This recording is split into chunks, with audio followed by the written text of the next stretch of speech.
అందరికీ నమస్తే అండి. Welcome back to my channel Haima food and agri వ్లాగ్స్లో ఈరోజు రాగి పిండితో లడ్డూలు చేసుకుందాం. బెల్లము, డ్రై ఫ్రూట్స్ వేసి రాగుల్ని ముందుగా మార్కెట్ నుంచి తెచ్చుకున్నాక శుభ్రంగా వాష్ చేసి దాన్ని 1 డే నానబెట్టుకొని రెండో రోజు క్లాత్లో వేసి స్ప్రౌటింగ్ వచ్చిన తర్వాత ఎండలో ఆరబెట్టుకొని మిల్లి పట్టించుకోవాలి పిండిని. ముందుగా స్టవ్ వెలిగించి అందులో కొన్ని పల్లీలు, ఒక పావు కప్పుతో పల్లీలు వేసుకొని ఇవి దోరగా వేగనిద్దాం. ఇట్లా బాగా వేగిపోయిన తర్వాత ఇవి పక్కా తీసుకుందాం పల్లీల్ని. నెక్స్ట్ నువ్వులు వేసుకుందాం. పావు కప్పుతో నువ్వులు ఇవి వేసుకొని ఇవి కూడా చిటపట ఆడే వరకు ఫ్రై చేసుకుందాం.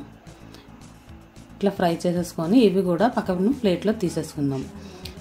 స్పూన్ నెయ్యి వేసుకొని బాదం పప్పులు, జీడిపప్పులు కూడా వేసుకొని ఇవి కూడా ఫ్రై చేసుకుందాం. బాగా ఫ్రై అయిపోయినాక ఇవి కూడా పక్కా తీసేసుకొని, మా ఛానల్ కానీ ఫస్ట్ టైం చూసినట్టయితే సబ్స్క్రైబ్ చేసుకోండి, షేర్ చేయండి, లైక్ చేయండి. ఇప్పుడు అదే దాంట్లో మళ్ళీ ఒక స్పూన్నర దాకా నెయ్యి వేసుకొని పిండి కప్పున్నర దాకా వేసుకున్నానండి. 2/3 కప్పుతో 2 కప్పులు అనమాట. కరెక్ట్గా కప్పున్నర కొలత వేసుకొని కప్పున్నర కొలత బెల్లం వేసుకోవాలి.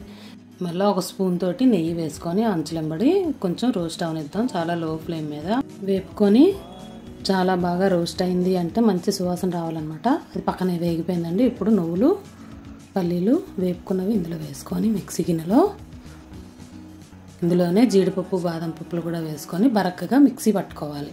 ఇది మిక్సీ పట్టేసుకున్న తర్వాత ఇందాకలా వేయించుకున్న పిండిలో ఇవన్నీ వేసేసుకొని బెల్లం కప్పున్నర దాకా వేసుకొని దీన్ని కూడా మిక్సీలో కోర్సుగా పల్స్ ఇవ్వాలి. ఎక్కువ ఇవ్వవసరం లేదండి, ఆల్రెడీ సన్నగానే తురిమాను. ఇట్లా ఒకసారి కలుపుకొని దీన్ని మిక్సీలో కోర్సుగా వేసుకొని తెచ్చుకున్నాను. ఇప్పుడు దీనికి నెయ్యి ఆల్మోస్ట్ పావు కప్పు దాకా పడ్డదండి నెయ్యి. ఇట్లా 2 సార్లుగా మరిగించుకుని వేసుకున్నాను.